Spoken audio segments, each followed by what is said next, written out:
The Talking Leeds Podcast with Arron Marshall and George Brooke.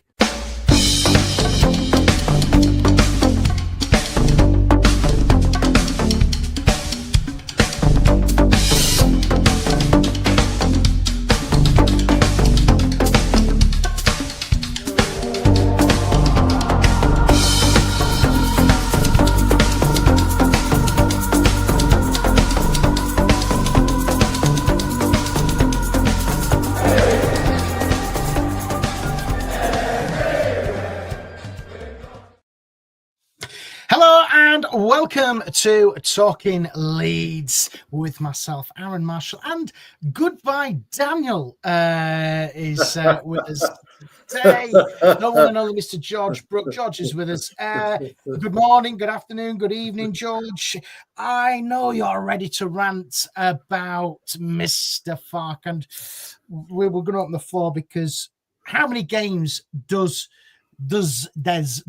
under pressure Farke have left? How many does Des, do you like my German there? How many does you have left? George, it's been a difficult week, hasn't it, this week? Well, good evening, Alan. Good morning, good afternoon, good night to everybody watching as well. Good evening to you, mate. I'm okay, but frustrated with Leeds United. And like I said, I changed my name there to Goodbye. Goodbye, Daniel is my name now.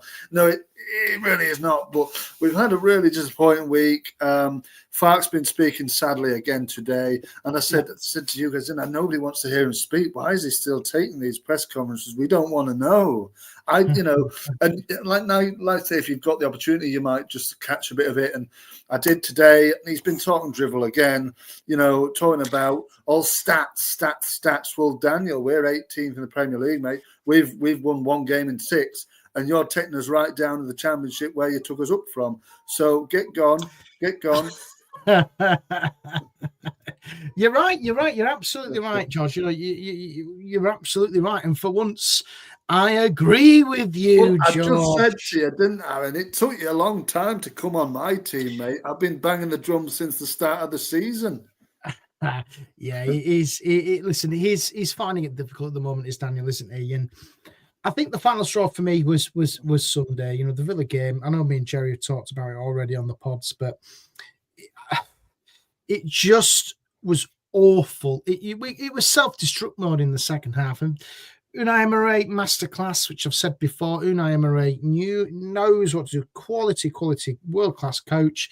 Outsmarted Daniel Farke. And he's still got this love affair with Brendan Aronson, which I still don't understand. And I think that is where the starting point for this pod must go, is Brendan Aronson, George, because for me, he's the most frustrating player Leeds United have ever had. He really is. And I don't know what Daniel sees in him, man. I don't get it. I really don't get it. He's got a real hold on him as Brendan over Daniel Farke. I don't know what it is. Do you? Well, I must say, before I get to that, Alama could probably outsmart Daniel Farke in terms of tactical nous in a Premier League match. You know what I mean? So Unai Emery is a fantastic coach, but I do agree with you that it was very much self-destruct on Sunday. The second half was absolutely atrocious. It was a different team from the first half, who I actually thought we did play very, very well in the first half. It was a completely different team. It was combative. We were aggressive.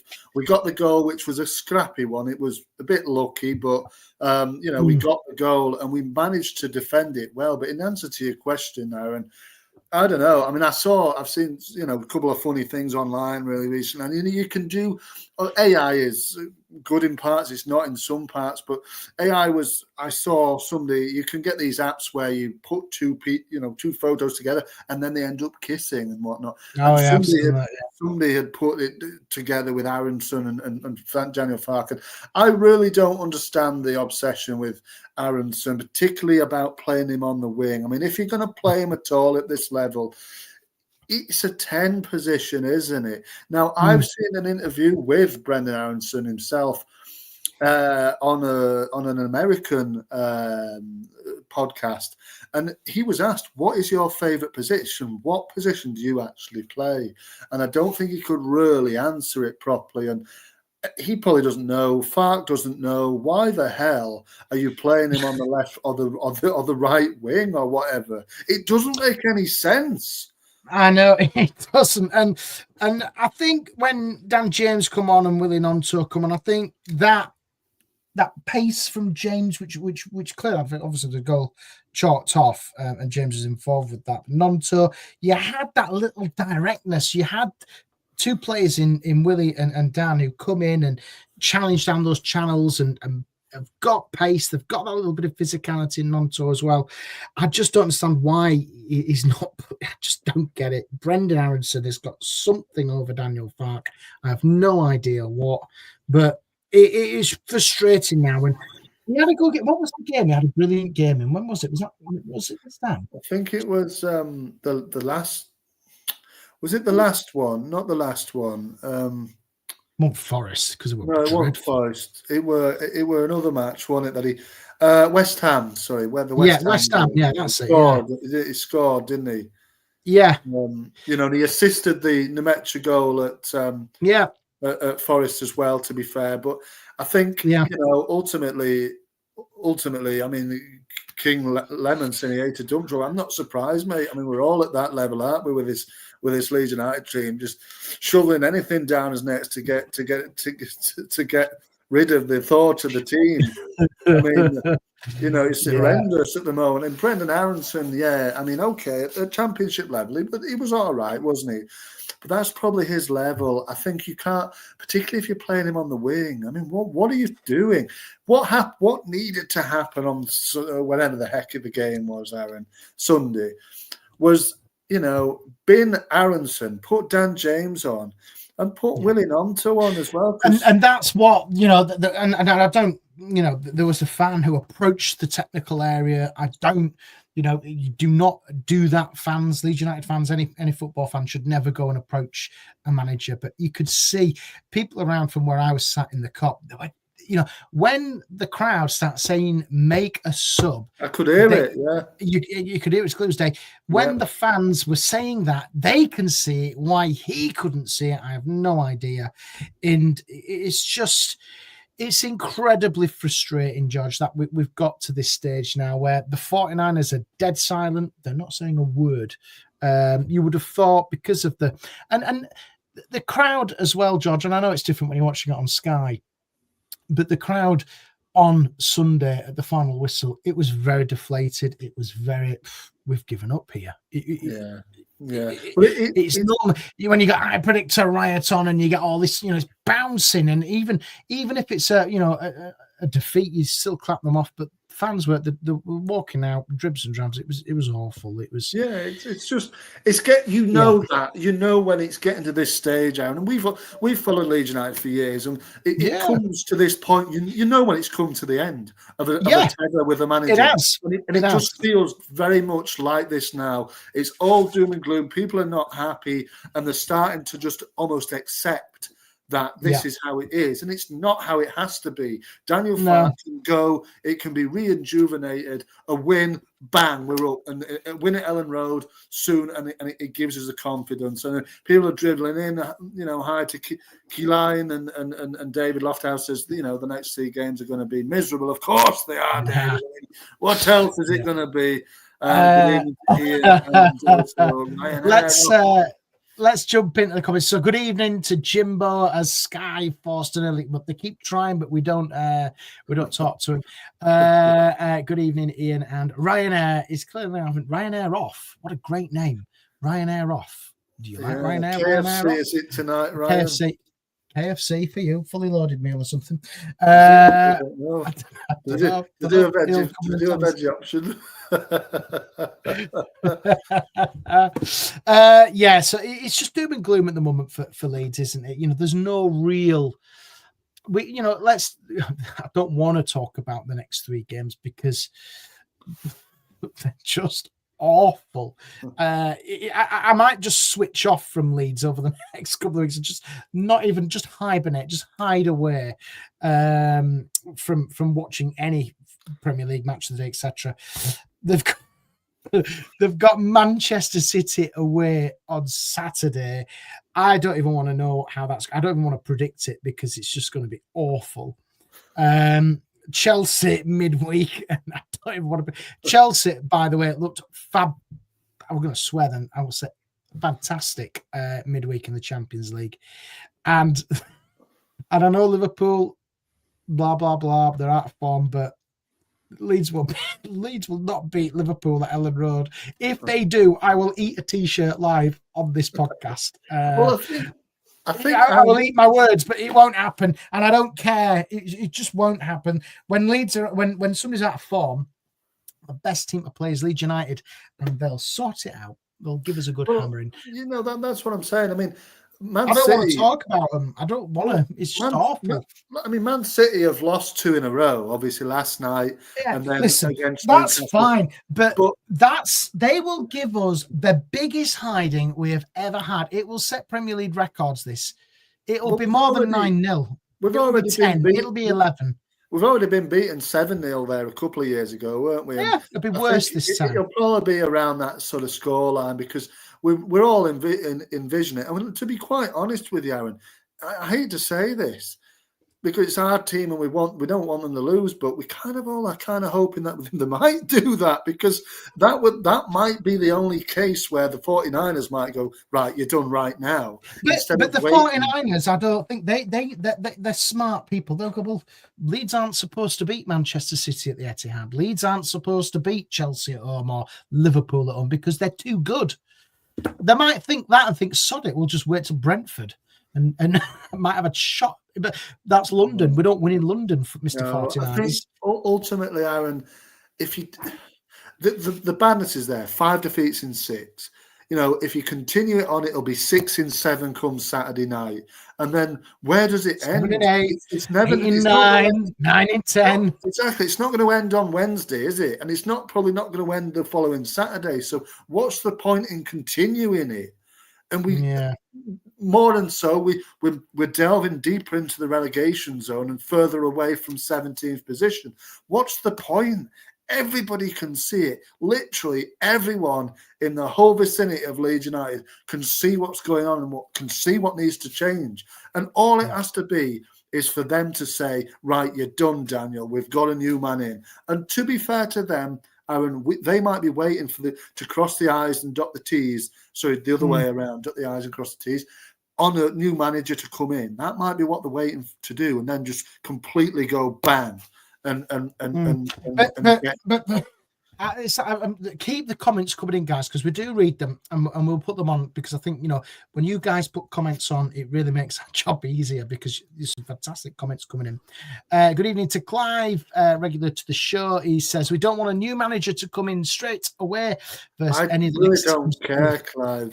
But George, he's got a good point there because you know, if a new, let's say Brendan Rodgers as an example comes in, he needs time to work because, you know, you've got 3 games in the space of 8 days or whatever it is. Mm-hmm. You can't have any impact as a new manager, head coach, whatever you want to call these guys. You can't get your ideas down. You can't get your ideas across because the game's coming too quick. What they should have done is they should have done this in the international break. Yeah. They should have made that decision there. But why don't you, you know, I think it's a great point because ultimately they're going to lose anyway.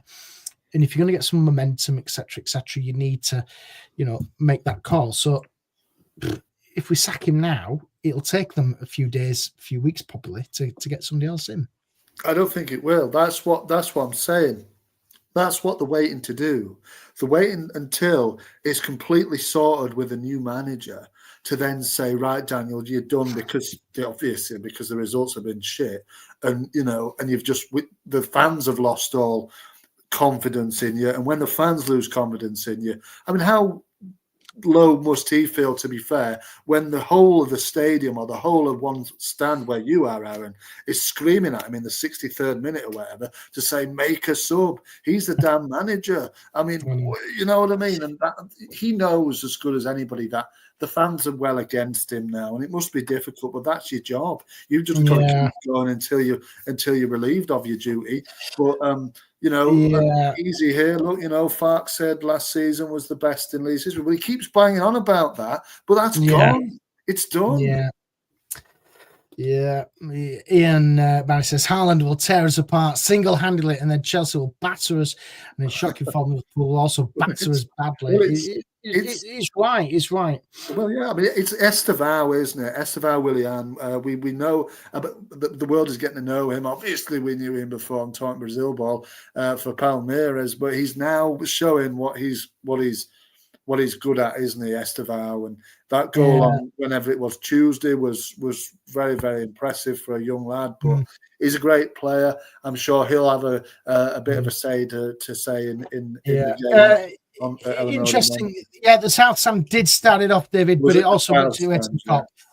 It made its way around the ground. Let's be honest, it wasn't just one particular stand; it was everywhere.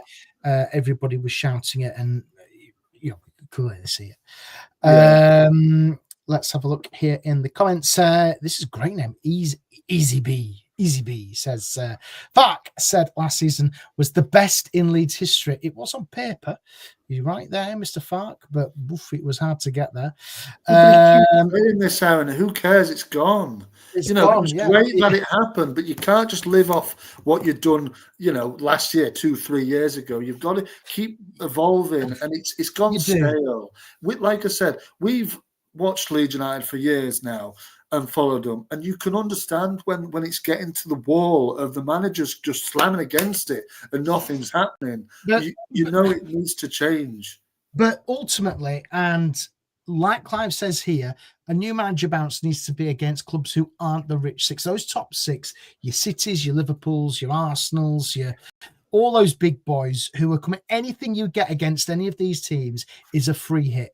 And it's a bonus. It really is. There's 12 games there, probably 14, 16 games where you're not expected to win, when you look at the top 8, because they're just too good. Which is fine, but you know what I mean? Would you? Yeah, but if you want a bounce, and you want some momentum to go into, dare I say, easier fixtures such as Palace, Brentford, Sunderland, those 3 where you want to be targeting points, because the other 3 before that they're just too good. Yeah, they are. With 6, I don't want to see Leeds win. I would love to see Leeds win and pick up something, anything. But at the other time, you kind of wouldn't as well, because you want the manager to go. I mean, But even if we sacked him now, George, realistically, who's going to come in at this stage? They'll want to wait. They'll want to wait and get the right one in. They've got somebody lined up already. You look at the bookies. Svensson's turned it down. Bo Svensson, or whatever he's called, he's said no. I'm not interested in Leeds United. Steven Gerrard is heavily linked. The 49ers like him. Brendan Rodgers has also been linked. I quite like Jerry likes Cesc Fabregas as well, but I can't see them going, coming to us. For me, I'd throw the book out and try and target somebody in the Premier League, but they won't do that. They'll probably go abroad. But I don't know. It is really difficult, but something has to change. Of course it does. The manager has to change. We all know this, and I think somebody's made a comment further up. It's Ian, isn't it? It doesn't help when Villa score immediately in the second half and Farke ain't even out to see it. I don't know if he was or not. I don't know, but it's the point where I understand. This is what you were talking about earlier on in the season, Aaron, about individual errors. But I think you've got to see, and rightly so, that it's the manager that is the issue. Yeah. You look at Brendan Aronson as an example. He was so poor in that second half. I don't know how he stayed on that pitch for as long as he did. At one stage, he won the ball, and the goal is there, the goal is here, but he decided, I'll go this way. Yeah. It was bonkers. And I just think whether he wasn't looking up, I don't know. But also, George, there has to be an element of blame to the 49ers here. It all boils back down to recruitment. The recruitment in the summer has been poor, and it is costing us. And that recruitment, which Leeds did, we've spent 100 million quid, but look at the return you've got. You've got some very, very poor players. If you look at that squad there, I don't think Stack is anything which is made out to be. I don't think Calvert-Lewin, I know he hasn't got the service. He's not great. Nemecha, workhorse, but has he blown me away? Not really. Bijol, great for his country, crap for Leeds. Perry, like the goalkeeper, my God, 20 million quid or whatever we paid for that crap. We've been really poor in recruitment. Recruitment. You look at it. Has he really set that team alight? No. I was really disappointed with Okafor on Sunday, mate, because I think Okafor was at fault for the equaliser. Why are you not tracking Marlon, who's just come on? What? You're just lazy, man. Just track back. And the whole defensive situation, Pascal Struijk basically had Mr. Rogers' shirt off his back, and he still managed to get a toe in front of him and scored a goal. So it was individual errors for me on Sunday, but I've gone well past the point of even caring about who's making mistakes. He's all on the manager for me all the time, and it looked easy bees, not at all happy. No players with any sense would sign for a clown like Farke. And I don't know. I mean, who knows? I mean, Jimbo's asking for me to be the manager. Well, I'll quickly get me badges, Jimbo, and get on there. And you hear your advice falling out with the manager. I wonder. You won't last 2 minutes, George. It's as simple as that. No, of course not. I mean, look. I think Villa, rubbing the hands together. You knew. I don't know. Was the goal in front of you, Arron, or was it the opposite end of the? Both goals at the south stand. At the other end. So I knew exactly what was going to happen the minute that he gave away that free kick. You knew it was going to go in the net. What was the goalkeeper doing? I've no idea. The man. They're all going on about how good this shot was, but for me, he actually made it even harder than it was for himself to score that goal with that technique. I mean, he could have just bent it round the wall. It would have been easier. Because again, did you see where bloody what's his name was standing?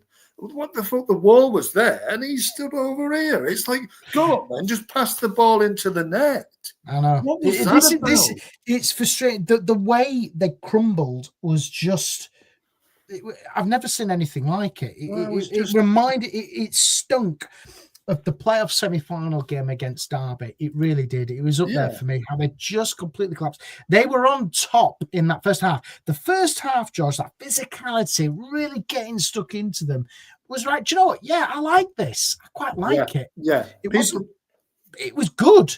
They were fine. They were competing. They were making it very physical, very difficult. It was Leeds of the first couple of games of the season. But, Goodmanson getting some good positions as well. He needs a good shout out because I do quite like him as the only summer signing, which has kind of really worked for us.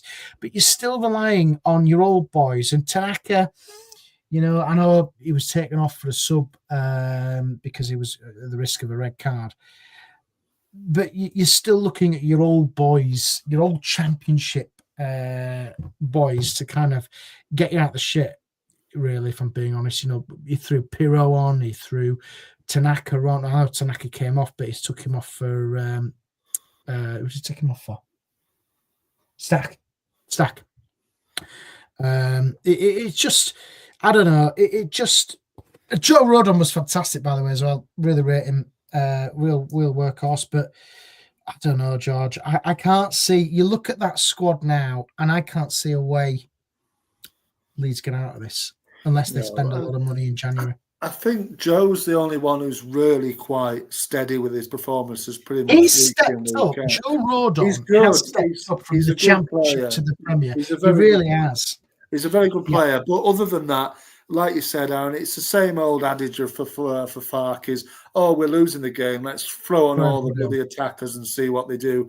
And that was exactly what he did after Villa scored. But this is the problem. This is the problem, George. The attacking quality which we have is not good enough. So Of no matter course if you put 10 Pirots on, it's not going to get you a goal. If you Of put course 10 it's not. Dominic Calvert-Lewins on, it's not going to bloody change the dynamics and things like that.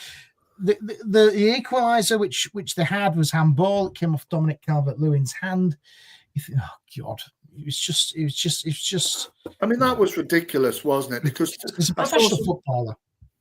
It was just ridiculous. I mean, you know, why can't you get your hand out your way? If it goes off your chest, it's a goal. It doesn't matter. You literally get your hand out the way and it's in, and it's an equaliser. I mean, at that point, I'm sort of thinking, fuck it. I don't even care if we lose at this point because I wanted the manager to go. And, you know, a draw for me, it might as well be a defeat because at this stage... A draw would have been all right, though, George, in the grand scheme of things, because it would have been a point gained. But that's what I mean. You're giving... That's what... Anything now is giving the ownership and Edwards hope that they might turn it around. And we really... The bigger picture is Daniel Farke does not need to be manager of this football club for any longer than he's going to be. So why give them another opportunity to say, actually, we've drawn at Villa against Villa. Oh, what a great result! We beat City. Wow, he must be a great manager then. Well, let's give him a 5-year, 500 million year contract, and you know what I mean. So you almost wanted it to just roll down because you can see that you can see the confidence. He's at that stage now where I feel he's taking us as far as he can go. He has. But in his slight defence, he's taken us as far as he possibly can with the resources he's been given, in my opinion. You look at the crap which we've bought. They haven't been good. The recruitment, Adam Underwood, new into the role. He's been given a chest of money. He's gone Victor Orta style. I'll go into Europe and get some bargains and try and turn him into Premier League players, and it hasn't worked. The recruitment area is poor, and when we do get relegated, because I'm quite confident that we will be relegated, it's going to be a massive rebuild job, if I'm being honest. But like what Ian says there, to be a good goal scorer, you need good supply. But the problem is the attacking players, which Leeds United have, are not good enough. That's the issue. I agree that a lot of our attacking players aren't good enough. I think we all know that more could have been done in the summer. They chased bloody Piachau, whatever he's bloody called. Just Piachau. No way coming to Leeds. Oh yeah, he might come down. No way. Waste of time. They put all their eggs in one basket. Yeah, they did. And I think that's the problem, isn't it? I think Okafor was, whether he was going to come or not with Piachau, I don't know. But, you look at it, I think Okafor probably was going to come anyway. But I think you look at it and you think, actually, Clive's rolled it down for us there, hasn't he? 103 million. Well, let's have a look at these players, George, here, which have come in. This is what Clive says. Okafor, 19 million quid. I don't think he's a 19 million pound player, if I'm being honest. He's not very good, in my opinion. I've been on his case now for a while. I haven't been amazed by him. Stack, same, not blown away that he's had a free kick and you think, oh bloody hell, he's shit hot, he's shit. Bijou, we haven't seen enough of him, but again, you look at what he's coming up against. I think we're defensively better with Strauch and Rodon. Perry, I don't want to talk about him because he's crap. Longstaff, I like Sean Longstaff, but he's very gone under the radar at the moment as Longstaff is obviously injured for the weekend. Goodmanson, bargain that. Justin, 8 million quid. We haven't really seen enough of him. Bornau, God knows where Sebastian is. He's probably, it could be anywhere, that lad. He's injured again, I think. We'll never see him. We'll never see him. I tell you, I'm going to make a bet with you, George. I bet we never see Sebastian Bornau play for Leeds. I think we will. I don't think we will. I think he's got. He will. He's. What he'll do, where he's just going to the under 23s and just sit there for a while. The Betcher, again, Calvert-Lewin, 103 million quid spent. It's not enough. We need more. So completely agree with what you're saying there, Clive. And you look at that, George. You break it down. I've broken it down. What do you think? I mean, look. I mean, if you look at it, me personally, I quite like Okafor. I think he didn't. Why? I don't know. I know he didn't have the best of games on Sunday, for me, was how has he set that Leeds United team alight? I think he has that little bit of magic that can just unlock something. You can see it.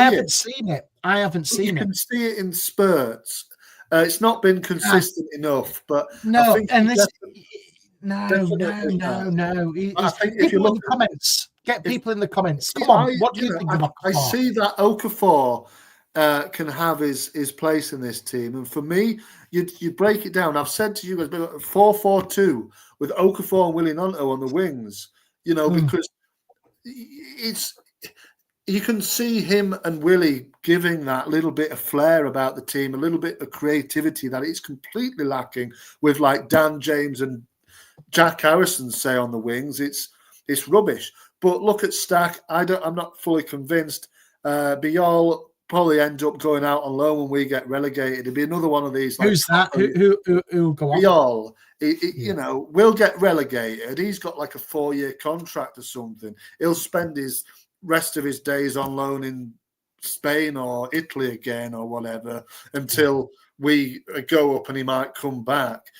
Yeah. Perry, not really convinced either, to be fair. Longstaff, similar, but he's had some decent games. Goodmanson, I agree, Arron is probably the best one out of the lot. Justin, haven't really seen much, like you said, now. I don't think we'll see much. I actually quite like Nemecha now. I thought he had a decent game against Villa, really. Got the goal, 2-2, he gave it all. He gave it his all. He's a very limited player. But, we're not playing to his strengths. The physicality is what he brings, isn't He's very physical. He's a big boy, and he puts his. And he didn't know much about the goal, but he's got to be in there to get it. And, Calvert-Lewin is He's injury prone and not very good. So it could have been a lot. I do think Calvert-Lewin is there's a good player in there, but you look at the service which he's getting from Brendan Aronson, and I don't buy it. That's another thing as well. I'm a big advocate of mental health and things like that, but. Listen, if you mental health is a big thing, and men, in particular, men should talk more and more and more about it. I'm a big advocate for it. But when Daniel Farke plays that mental health card, think about Brendan and his mental health. I'm sorry, he's a professional footballer. He needs to be making better decisions. And I don't use that card very often. I think it's bollocks, which he's saying, because I do think, let's just play mental health. Like, playing the mental health card does not work for Brendan Aronson. He's just not very good at what he does, in my opinion. I think personally, Brendan does have his place in the side, but I don't think it's as a winger. It's definitely not. He needs to play as a 10 or just not at all, really. If you look at Brendan, we paid 25 million quid for him. He should be a 35, 40 million pound player now. We should, but he's clearly not. He's clearly not. But if you follow that process of developing that talent and enhancing it, blah, blah, blah, blah, blah, he should be a 40, 45 million pound player now. And he's nowhere near it. Well, he's nowhere near it, is he? And he's in and out of his national side, and he's not good enough really for the Premier League level, is he? He's not good enough if we want to keep progressing and going up the Premier League. Really, I think if we go down, or when we go down, more likely, likes of Aronson will probably stay on, won't he? Because let's be honest, who will want him at a higher level? And he already knows the Championship. He's already played there one season. He did okay. I mean, Clive is in a little bit of reminiscent dreaming mode here. I mean, we don't want Pablo just because he started to do well in a second division Spanish side for 7 or 8 games. Yeah. That doesn't make him a Premier League manager, does it? And Liam Cooper then comes in as sporting director once he hangs his boots up. Who knows? I mean, We could dream. Liam Cooper is currently at Sheffield Wednesday. I don't think we want to dream that. That's a nightmare situation, Arron, really, isn't it? Just because Pablo was a great, manager, player for us, which he was, doesn't necessarily mean he can come back and be a coach with Berra, does it? I mean, he's doing all right at the moment. He's doing okay. It's Spanish second division, mate. Yeah, Pablo needs to go and learn his trade. That's the best thing for him right now. Go and learn his trade. If he could take them up to La Liga, then let's have a little talk about it. But ultimately, he needs to learn his trade, do his trade over in Spain, and keep doing what he's doing. I just want to touch on what Ian says. £103 million could have bought us 2 or 3 class players. I completely agree. But you had to do some kind of reconnection of the squad. You had to rebuild the squad a little bit from the team that came up. You had to go out and buy some players, didn't you? It was just unfortunate. They've messed it up again, really, by the look of it, with the players that they've got in. I mean, it's ridiculous how you can get it so wrong, really. But when you're trying to do it on the cheap, you can't survive in the Premier League. I mean, we need to go out in January and buy at least 2 or 3. I don't think they've done it on the cheap, George. I think they've just the recruitment has been so poor. Yeah, the recruitment's been awful. They haven't had a real plan. If you ask me, I think the plan that they've tried to do is they've tried to buy physical type players who are going to make it very, very difficult for teams to try and break us down. But we're being caught out. You look at how we're playing at the moment.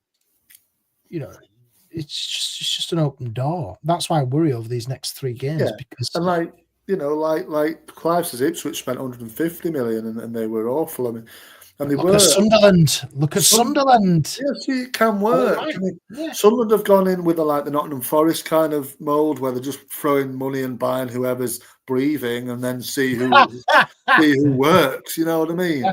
But it's a better way than trying to pick out crap. Basically, I mean, it's the team is very limited. Our team. Particularly with the attacking options. And that's what worries me.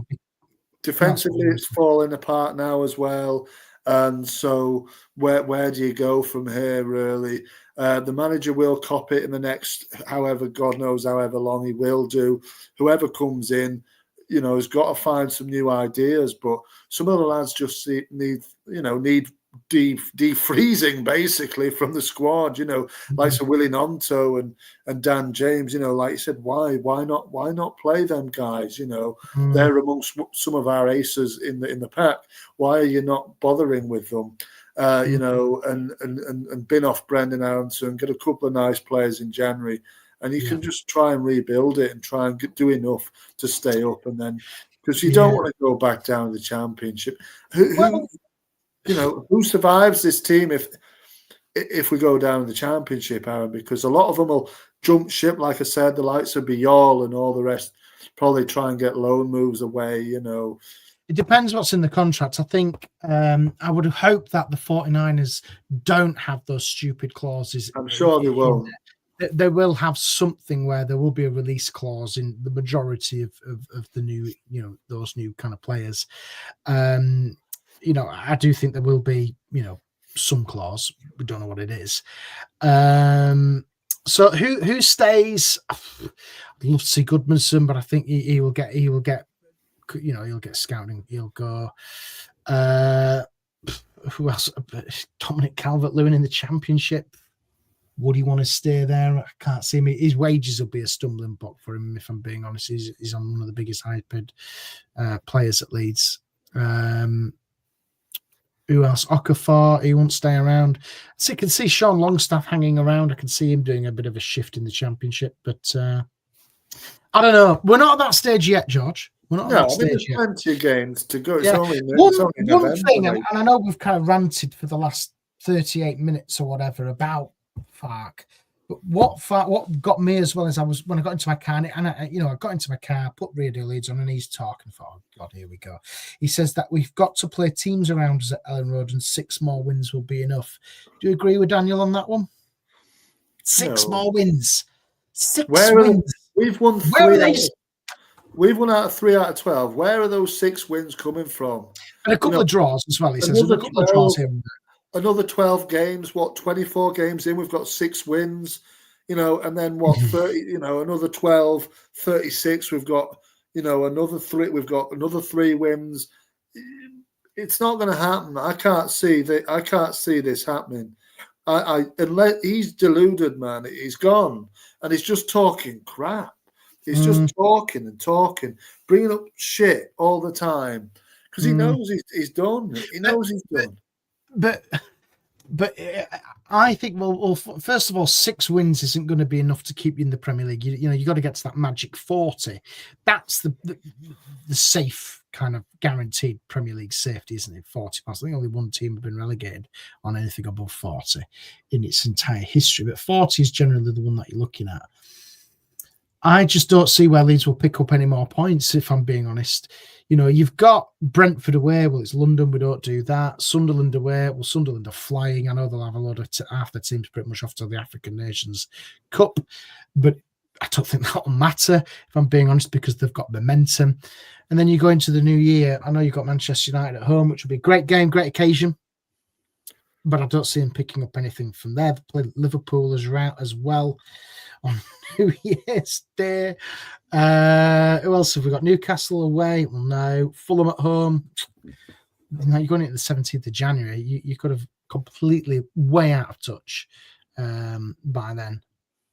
But this is the thing. This is the mindset that you get into when things are going bad, when you can't see the light, because Farke's got Forest at home. It's just. Let's be honest, Aaron, we will pick up points along the way somewhere, but because we can't see it right now, because the manager and everything's so defeatist and abject, you can't see you can't see where the wins are coming from. But as soon as he gets sacked, the light will come and you'll say, maybe we have got an opportunity here, because the new manager will put in nice, a new sense of, we're all right. New ideas with this depleted squad, and hopefully going into January, you can then try and entice 2 or 3 players to come and join, because that's exactly what we need. Maybe even 1 or 2 more than that as well. It needs to be a busy January, because being dead in January and doing no business, it won't wash. We will go, and regardless of who the manager is. And I don't want Brendan Rodgers, because Brendan Rodgers plays a similar kind of dead kind of football as Daniel Farke does, and it's just dead boring. And like Peter says, he says criminal missing out on Dyche and Nuno, and we all feel doomed at the moment, don't we? Good evening, Peter. Yeah, I think a complete great comment there. Missing out on Dyche and Nuno's really hurt us. Clive, you're clearly smoking something funny. You can see something with like Simon Grayson or Sam Allardyce coming in if Farke goes. He's already been. No, Sam Allardyce is knackered now. He's quite happy doing his podcast, Clive. Yeah, Sam Allardyce will not manage. He's long gone. So go then, George. We'll move on to Nakatime in a bit. But who do you really want then? So you're very keen for Farke to go. You know who I want to come in. Who do you want to come in and take over the managerial post? Well, you see, Aaron. And I, some people say, what you're smoking down there. But I would say, for me, if you're going to ask me right now, who the manager I would like to see is. And I did a video on it, and it wasn't probably because I was up, God knows. And I just got the sort of the idea that this man might be an idea, and I know he would never be. But and Aaron, that I love the Brazilian game and the Brazilian Football League and all the rest of it. And it is a man currently managing in there, and he goes by the name of Fernando Diniz, who is manager of Vasco da Gama. He did manage the Brazilian national side as well a couple of years ago for a short time. Well-renowned, won the Libertadores with Fluminense a couple of years ago as well. Really, really well respected. Similar in the way to Bielsa's, you would like him, Aaron. He's got a kind of an out there, outlandish way of playing football, which is which would be extremely interesting. This is what I think Leeds need, some kind of manager who would mix it up, because Bielsa came in and everybody was like, what the hell, where have they pulled him out from? You know what I mean? In terms of how they managed to pull that. And in the second division as well.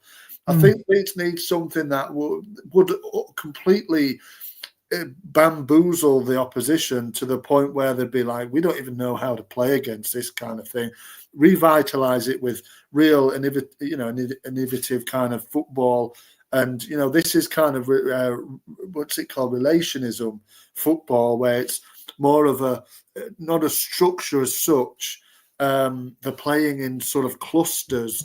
It's a bit of a tiki-taka kind of thing, little flicks, tricks and 1-2s to get space and create the space to get goals and stuff. So, well, I can't see it personally. I think it's a bit of a gamble, but you never know. I just want to give you the odds on Odds Checker. If you do gamble responsibly. I would also, just a minute, Aaron, before you do so, I would also like to see something like that, if you're going to go with something like a tried and tested manager, go for something that's a little bit different. But if you're going for like a younger, new age kind of manager, maybe you're looking down at like sort of like Johnny Heitinger or something like this. It was just relieved that Ajax, wasn't he, of his duties, was second to a slot last season. Avalu Arbeloa, former Liverpool player, is managing the Real Madrid B team as well. Plus things like things like this. Fernando Torres, perhaps Atletico Madrid's sort of youth side second team. So you might go down that, and that's the kind of way that like the Cesc Fabregas kind of situation. So these are the oddschecker.com. If you do gamble responsibly. Bo Svensson 7-4. Carlos Corberan. Now that's come out of nowhere. 7-4 is joint favourite with Bo up there. I don't know. Brendan Rodgers is 2-1. Gary O'Neill is 12. I know Alfie likes Gary O'Neill at 12-1. He was on, I don't know what he was thinking. Gary O'Neill. I mean, Marco Rose is 16. Fat Frank is 25-1. And then I like looking at the rank outsiders. Gareth Southgate 33-1. Bielsa coming back, well, that'll never happen. 33-1. Steven Gerrard, who has been linked already, is 33-1. Mark Robbins 33-1. And Michael Beale 50-1. No idea why he is, but Michael Beale, my God. But Carlos Corberan, he wasn't in the running. I always do keep an eye on it. He's come out of nowhere there. Yeah, but I think it's just guesswork, Aaron, personally. I think the bookies know that. The bookies have some. I don't know, maybe, but, I think it's Carlos Corberan wouldn't be a good idea, I don't think, really, would it? I mean, it's a gamble, isn't it? He got sacked by Valencia. He's all right. He's proven at the Championship level. Are they thinking, well, if we go down, he can come back? Well, why don't you just keep Daniel Farke there if you're going to get relegated and come back up? You know what I mean? Marco Silva out of contract to the end of the season, which I think that's way too ambitious for our sort of ilk at the moment. I think he's too much of a household name. Really, is Marco Silva now in the Premier League, or Russell Martin, Peter? I don't know. I mean, Clive said he'll take Carlos Corberan, and I don't know too much. I don't know. I don't really know about, Carlos. I don't know. I think that, that story's gone, hasn't it, really? Yeah, I think it has. And Neil says he'd rather keep Farke if Rodgers is in the running as well. I'm of a similar kind of mindset, to be honest. I don't think it'll improve that much. And I think we do need something of a, it's hard to know what they need, isn't it? But I think they just need some new ideas, some new, I think maybe they do need like just something completely different. When we had fucking Paul Heckingbottom, and then they brought in Bielsa, and it was like, wow, like you need something to get the fans back excited, and Bielsa, even though a lot of people at that time probably didn't realise who he was, as soon as you look him up as like, wow, well, how on earth have we managed to get him in the second division? I think they just need an outlandish kind of appointment, and there's quite a few going on here, to be honest with you, up and down the English leagues. I know in the Championship there's been a couple of strange appointments, and even in Celtic, it works. It's kind of works. Middlesbrough, they appointed the young. Is he Swedish? the young Swedish lad, and you think, what who has suggested that? It just seems so. They'll look at data. They'll look at all that. It's very data driven at the moment. It is, yeah. But I think what on earth? And then at Celtic, they're going for the Columbus Crew manager, and you think, how? Who's told who about that? You know what I mean? And you just think, whose idea was that? Yeah, I just want to jump into the comments. Just Clive says on Carlos, the basis of what was in Carlos does as a coach, we had no idea of these. How tight the 49ers are, he will have to be out of work. Yeah, I can't see them going. No, I think the manager will be out with the next manager. Yeah, we need a coach. A true training ground coach. It must be the Hawk God. Is a PE teacher now. Is David Hawker? He is, a young up-and-coming manager, new ideas rather than someone who's been there and done it. Yeah. See, this is why I'm sort of thinking, like Johnny Heitinger or something like this, because he's obviously a relatively new manager and he's still learning his trade. He was assistant manager at Liverpool. And you think, he's been at West Ham, I think, or Villa, I think it might have been. I can't remember. One of the two. He's been manager at Ajax, and you think, could he cut his teeth in a Premier League side like Leeds or whatever? And I know Richard is probably again having a laugh there, but Klopp until that would be great. But even with Klopp in charge, I don't think he'd get the best out of Brendan Aronson. Klopp will never be that, would he? But I think what we need a coach. I think you've got to get somebody in who's going to make these players better. Right, let's do this, George. Right, Tanaka time this week. George, what's caught your eye? Well, it's the manager, and he needs to be sacked. You know what I mean? I cannot shake it. I cannot shake it, Aaron. He needs to go. It's his time to go. Right. Go away, Daniel Farke. Is the only Tanaka time there has to be today is get rid of the damn manager. And and also, and it just has to be that. I mean, we talk about Red Bull links. What about the man who was sacked at Bragantino? Fernando Seabra, long, servant with RB Bragantino. He's got Red Bull links as well. He's out of a job. Where you just think, what's going to happen here? But Tanaka, Tanaka, whatever, play Tanaka more, you damn idiot, Daniel Farke. That's the Tanaka time.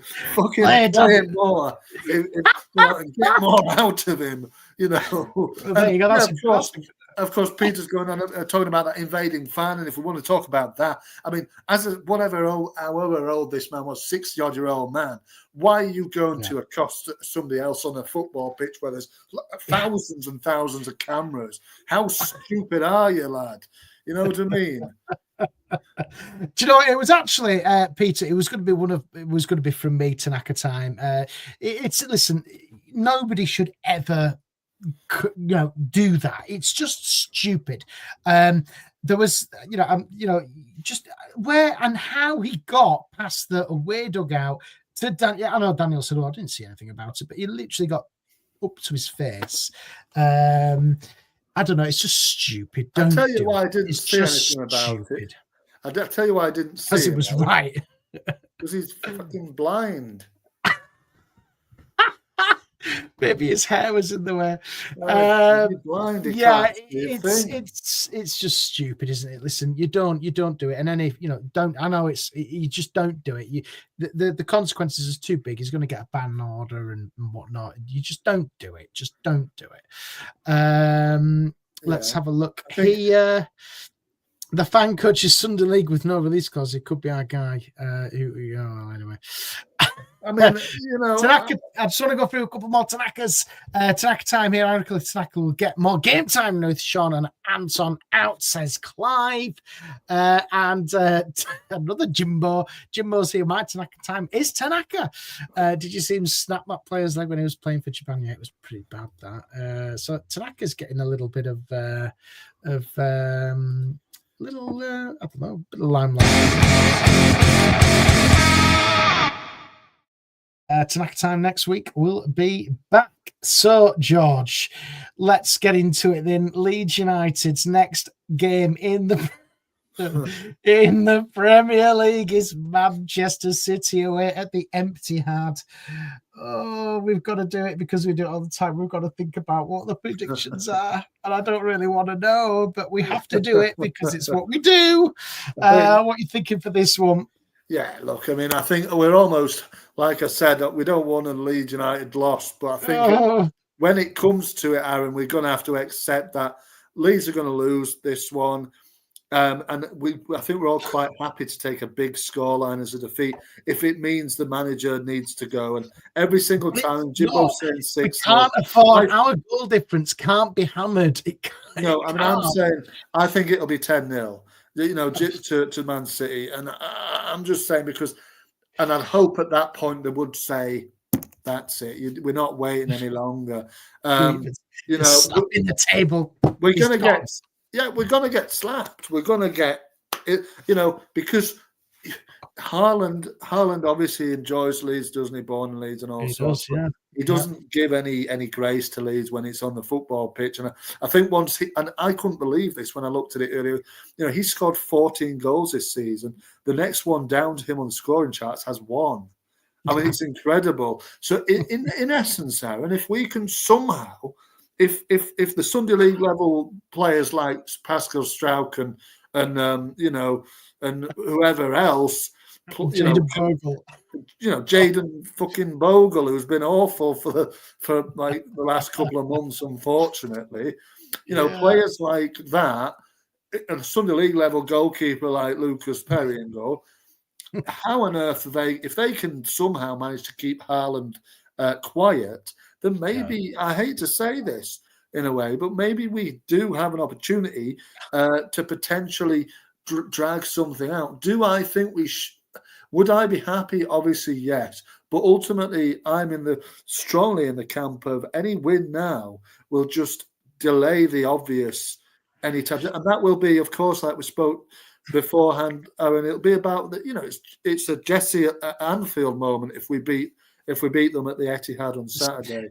I do not have any optimism for this game. I have zero. In fact, it's in negative numbers, if I'm being honest, -10, in terms of if I'm going to put it on a Likert scale. But I'm looking at the comments which are coming in. 6-0 says Jimbo. I presume that's to Manchester City. Haaland will probably all of them. Richard says 4-0. Jimbo says Haaland to score 5. Bogle has screwed up his fantasy team. Mamouche, the most expensive backup striker in Premier League history. Well, listen, you'd have a field day against Leeds. I think all of them will, mate. I think they all will. You look at, but you do look at Man City, and they're not even that. They're not that. They're in that transition, aren't they? They're in a transition. They're not as good as what they were, and I think I watched them against Newcastle last week, and they weren't that good. And I think like if you can get at them, they can be got at if you apply yourself properly. But this is the big but. We don't have the quality to compete with them. No, the problem here with Manchester City is this, and we saw this with Spurs at home. When you're coming up against these big boys, Arsenal as well away, they are 4, 5, 6 passes ahead of you. Yeah, they're a lot. That's the level that they are at. It's up in. It's world class. Yeah. These teams which come up, that they are, and they're 5, 6, 7 passes ahead of you. You can't even scramble 4 before they're onto you, and you won't even get out your own half. I just feel like what Jimbo says. Yeah, I'll be going to be watching the Formula 1 and rugby this weekend. Mark, he's in a mighty Leeds. Here he is. Fat must go. Fat must go. We agree. But for me, I think this is going to be really difficult. I can see this. I'm going to go one more, George. I think this is going to be a record defeat for Leeds in the Premier League, and I think it's going to be a record broken in the Premier League. I think Manchester City, unfortunately, are going to win 12-0. Wow. I mean, that is incredible. I mean, 12-0. 12-0. It's going to break records in the Premier League. I don't know what our longest is. It's probably 7-0, isn't it, against City a few years ago? But City. The problem is with them. Once they get one, if they're in the mood, they can just fly them past you. And that's why I'm saying to him, I know you think Aaron's been ridiculous here, but I'm not, because they've had 2 defeats on the bounce. Whoever, whether it would have been Leeds, Burnley, Sunderland, Manchester United, anybody who was going to come up against Manchester City next is going to get a hiding, because they will be in the mood to put their season right. And I know I'm not on the vodka and Red Bull. I wish I were. I think they'll be. I think they'll be well they'll be well up for putting us to the sword, because they'll think we're there for the taking. I agree. Yeah. But I think 12-0. That's a bit ambitious, really. It isn't when they're in the mood. The thing is, though, we'll collapse. What we will do is, this is how we'll set up. We'll play defend. It'll just be, we will not be in their half whatsoever. No. It'll be just constant pressure. Haaland's going to have a field there. He's going to think he's lucky stars, because he's going to get a massive bonus on Saturday. He's going to be getting a bonus and a half. Well, that's it. It's because it's all about goal bonuses. You know what I mean? Yeah, he's going to get. Oh, do you know what? He's going to get himself a nice new motor after. He could probably get 2 or 3, couldn't he? If it's 12, I assume he might get at least 6 or 7 of those goals. I know the budget's been on this year, but I'll tell you what, Rachel Reeves, you want to tax him? You want to just tax him when he plays Leeds? Tax him, take all his earnings, take his bonuses, because I'll tell you what, he's going to be sky high. He could sort the bloody, tax him. Anyway, but it's going to be bad. It's going to be bad. It's not going to be good. I will watch it, but I'll just watch it and weep and just weep and have a beverage or 2.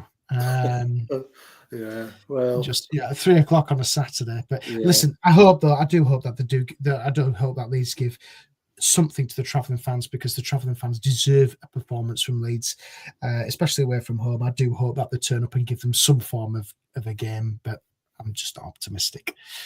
We went to City at the end of the season. We got relegated with Sam Allardyce, Arron, and this was very much the sort of forecast for this game. Your batterings, and in the end, we only came out with a 2-1 defeat, and I think we actually played quite well that day. But this is obviously, there's a lot more to play for in our terms. We're not even anywhere near relegation now. It's very much salvageable. Yeah. Just want to touch on these. Yeah. Mighty Leeds says 5 at the back and whatever past that. Listen, we won't be. It'll be 10 at the back for Leeds. Nemetcha's going to be playing centre half. 1-0 first half, 5-0 second half. Our second half performances are a mess, says Richard. Yeah, we get taxed. No, we don't earn from this. We just do it for fun. Right, Jimbo and everybody else who's listened to us, and goodbye, Daniel. Thank you to everybody who's listened. Don't forget to give us a share, give us a like, and give us a subscribe. Me and Jerry will be back. I don't even want to say it, but I have to say it. Jerry and I will be reflecting on the cricket score. I know the Ashes is topical at the moment, but it is going to be a cricket score with this one on Saturday. So me and Jerry will be back giving a match reaction to the dreadful performance. I'm just getting it in there now. Even if Man City, what's the odds of Leeds winning? Farke's off. Leeds won't win. They won't win. It's crazy. So we started at 6:30, so you can have to go back and catch up on us. Right, goodbye, Daniel. Goodbye, George. I enjoy your weekend. I can't wait for your WhatsApp messages on Saturday. I really can't. I might have to take some screenshots and put them on for everybody to read when you put that into the old LS11 group, which you do, which I think is hilarious. And we might have to share some of these messages with the gang who are watching us. So I can't wait for that. In fact, I will do that because you will be in self-destruct mode. Yeah, probably, as always. Right. Thank you to everybody who's listened and watched. And don't forget as well, give us a like, subscribe, and all that nonsense. And we will see you, regrettably, next week for a debrief. See you next week. See you later, guys.